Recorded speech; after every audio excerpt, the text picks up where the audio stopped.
The scenery around St. George, Utah is both colorful and spectacular. What's a good way to get a good vantage point to see that scenery? Go hike a volcano! That's how! The area around southwest Utah is packed full of small volcanoes known as cinder cones. Hiking to the top of one of these cones can offer great views of interesting landscapes, but most of them don't have a hiking trail and are difficult to hike up due to their steepness. In this virtual hiking tour, you're going to see a hiking trail that isn't so steep and offers great views of the surrounding area, mainly Snow Canyon. And it's located just 10 miles north of downtown St. George. Getting to the trailhead to start this hike is easy. From anywhere in St. George, get yourself on Highway 18, which is called Bluff Street in town, and head north. Highway 18 will pass by Snow Canyon's northern entrance on the left. The trailhead is reached 1.25 miles past this intersection. It's just before the turnoff for Diamond Valley Road. This is what the parking area looks like. Park in the dirt well off the highway. Be careful near the pavement as traffic on Highway 18 moves very fast. Before we get started, let me explain a little about what you'll be walking on. Oh, and by the way, you don't have to worry about a possible volcanic eruption on your hike.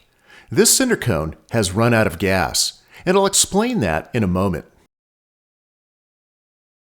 First of all, what are cinder cones? If you have watched some of our other video tours, you've probably heard me talk about cinder cones before, but since this tour is all about a cinder cone, I'm going to give you some more details that may cause you to appreciate your hike even more. Cinder cones are mini volcanoes that only erupted a few times, then never again. Real volcanoes, like Mount St. Helens, erupt over and over again, and over a long period of time, resulting in the creation of large mountains. Cinder cones usually only form small hills or a single crater like you see here. Cinder cones can be found all over the Mojave Desert and Colorado Plateau.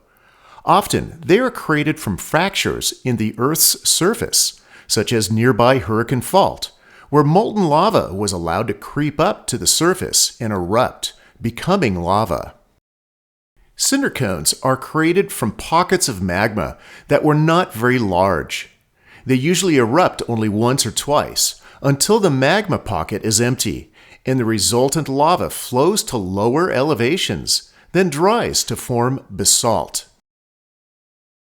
They're called cinder cones because the cones are made up of cinder. This is the small gravelly lava rock you'll be walking on. This cinder, when it was molten, was spit out of the center of the cone, then slowly built up as more cinder continued to pile up. The cinder cone we're going to hike is part of the Santa Clara volcanic field that consists of several cinder cones. The one we'll hike today is part of Snow Canyon State Park and doesn't really have an official name, but is referred to as Diamond Valley Cinder Cone on one particular map. There's another cinder cone to the north of this one, and I'll talk about it in a moment. The other cinder cones in the Santa Clara field are closer to Pine Valley Mountain. Using Google Earth, you can barely make them out. Here they are. Although the lava flows from these other cinder cones are difficult to notice from the ground, they are very noticeable from the air.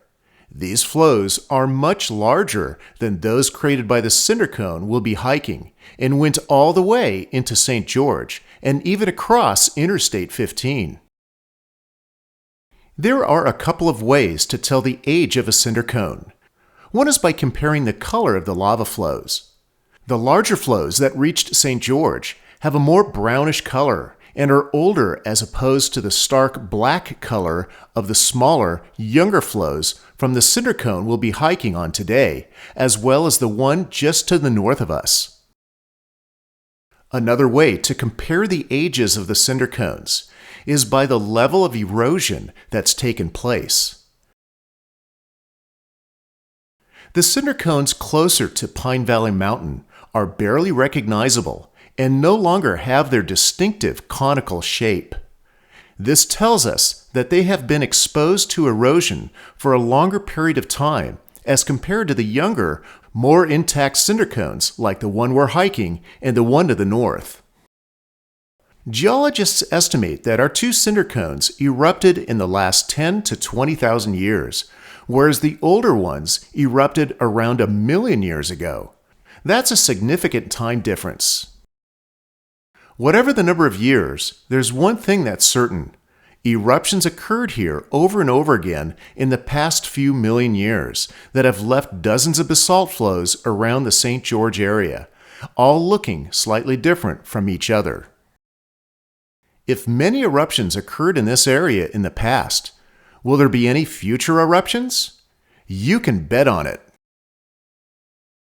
Lava from the two cinder cones near Highway 18 flowed down through Snow Canyon, creating the unique scenery we see there today. Notice too how much blacker it is compared to the other flows. This most likely indicates that the flows from our two cinder cones are younger. That same lava flowed further out of Snow Canyon, creating this large basalt flow that reaches down into the towns of Ivins and Santa Clara that are now covered with houses and golf courses. Many cinder cones, especially ones in California, have been mined. The other cinder cone just to the north is one that has been mined, as you can see from this aerial imagery. There's a lot of commercial uses for cinder, such as building materials, but unfortunately, mining cinder cones scars them permanently, and they lose their natural conical shape. Alright, let's get on with a hike. After we leave the parking area, in the first few hundred feet, we'll pass by a few mounds of crumpled up basalt. Before continuing the hike, you may wish to take a few extra minutes here and inspect the basalt rocks laying all around here.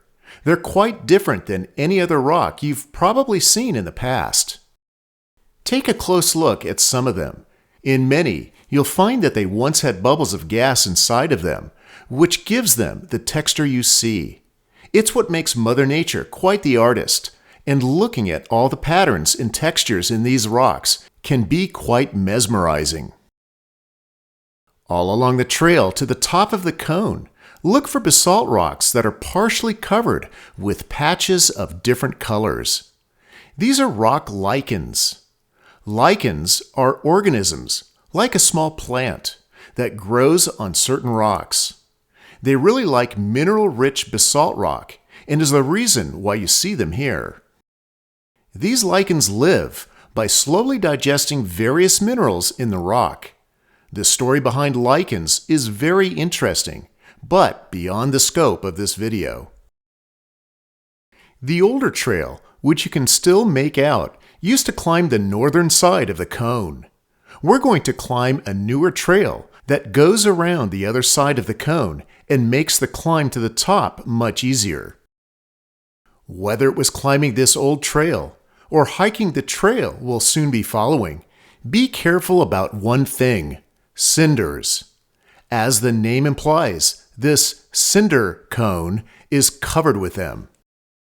As described previously, cinders are small gravelly rocks covering most of the surfaces we'll be walking on. Walking on cinder is like walking on ball bearings. It can be very slippery, so be careful with your footing. You can only imagine what climbing the old steeper trail was like. Soon you'll pass a gate with a sign indicating that, if you continue through the gate, you'll encounter dangerous animals. This is obviously a rancher's effort to keep hikers out of their grazing lands. Although there's a lot of public BLM lands, ranchers lease them and employ hardworking dogs to protect their livestock and are by no means considered a pet. Don't go through the gate and stay on the trail that passes to the right or west of the gate and fence. The trail begins to climb slightly on the cone's east side, offering nice views of the Pine Valley Mountains in Diamond Valley.